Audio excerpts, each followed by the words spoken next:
Bell icon press करना ना भूलें।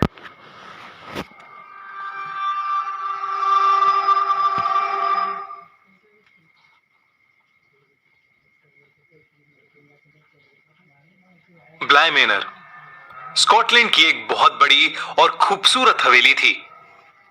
1974 में रॉबर्ट डे विलियम नाम के एक आदमी ने नई नवेली ब्लाय मेनर की हवेली खरीदी और उसमें रहने लगा। वो वहां 27 दिन तक ही रहा कि एक रात ब्लाय मेनर के चौकीदार ने विलियम को डरा हुआ खून से लथपथ वहां से भागते देखा। विलियम चौकीदार के पास रुका और उसे कुछ पैसे देकर वहां से भाग जाने को कहा।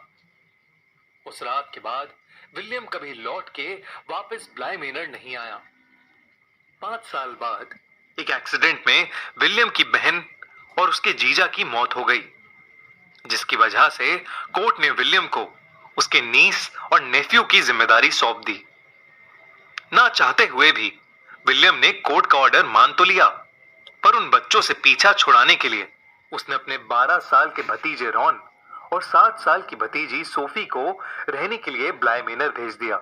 वहां मिसेस मैंडे उस हवेली की केयर टेकर बच्चों का भी ध्यान रखने लगी। विलियम घर के लिए हर महीने पैसे तो भेज देता था, पर कभी ब्लाय मेनर आके उनसे मिलता नहीं था। करीब 7 महीने बाद विलियम ने रॉन और सोफी के लिए एक होम टीचर हायर की, जिसका नाम था जूल एडम्स। अगले ही दिन जूल ब्लाय मेनर चली गई। वो वहां मिसेस मंडे और बच्चों से मिली और बहुत खुश हुई, पर रॉन और सोफी जूल को देखकर बहुत बदतमीजी से पेश आने लगे। मिसेस मैंडे ने उन्हें डांट कर कमरे में भेज दिया और जूल का स्वागत करते हुए उसे पूरा घर दिखाया। उन्होंने जूल को बताया कि बच्चों की बदतमीजी की वजह से उन्हें स्कूल से भी निकाल दिया गया है। घर देखते वक्त जूल को अपने कमरे की खिड़की में एक जवान लड़के की परछाई नजर आई। वो मिसेस मैंडे से उसके बारे में पूछने लगी, पर मिसेस मैंडे ने जूल को बताया कि पूरी प्रॉपर्टी में उन तीनों के अलावा कोई नहीं रहता। जूल उसे अपने मन का वहम समझकर भूल गई और बच्चों को पढ़ाने का प्लान बनाने लगी। कुछ देर बाद जूल को फिर वही लड़का अपनी खिड़की पर नजर आया, पर इस बार उसे ऐसा लगा कि जैसे वो उसे बुला रहा हो।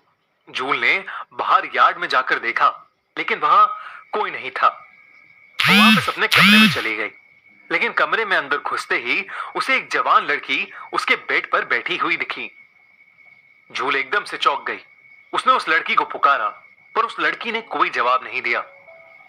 जूल ने फिर उसके पास जाकर उसके कंधे पर हाथ रखा, लेकिन उसे छूते ही जूल को एक जोर का झटका लगा और वो नीचे गिर गई।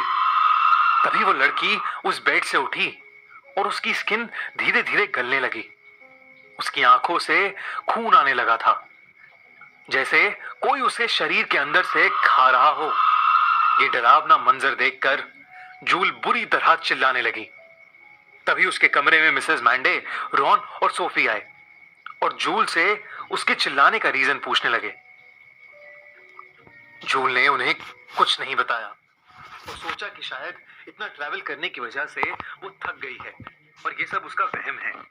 डिनर करते वक्त जूल ने नोटिस किया कि सोफी किसी को देखकर मुस्कुरा रही है। जूल ने उससे पूछा तो सोफी ने फिर से बदतमीजी से जवाब दिया। मिसेस मैंडे सोफी को इस बात पर डांटने ही वाली थी कि जूल ने उन्हें रोक दिया और सोफी से प्यार से बात करने लगी। जूल ने सोफी को एक आइसक्रीम भी दी और उसने जूल को थैंक्स बोला। उसी रात सोते वक्त जूल को लगा कि जैसे कोई उसकी खिड़की पर नॉक कर रहा है। उसने उठकर देखा तो वहां कोई नहीं था। वो फिर से लेट गई, लेकिन कुछ ही देर बाद उसे खिड़की के कांच के टूटने की आवाज आई। जूल घबरा कर उठी और उसने देखा कि किसी ने पत्थर से उसकी खिड़की तोड़ दी है।